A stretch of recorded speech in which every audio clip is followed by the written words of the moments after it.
வணக்கம் ராதிகா.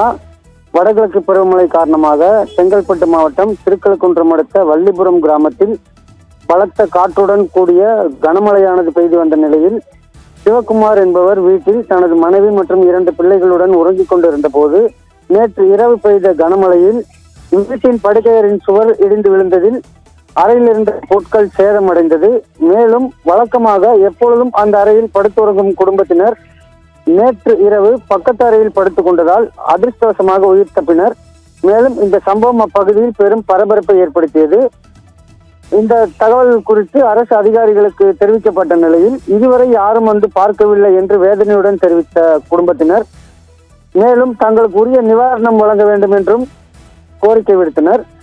பின்னர் அதனைத் தொடர்ந்து அதே பகுதியில் கோபு என்பவருடைய வீட்டின் அருகே உள்ள குட்டை நிரம்பி மழைநீர் வெளியேறியதால் அவரது குடிசை வீடு முற்றிலும் மழைநீர் சூழ்ந்து விஷப்பூச்சிகள் வருவதால் நோய் தொற்று ஏற்படும் அபாயம் உள்ளதாகவும் தெரிவித்தனர்.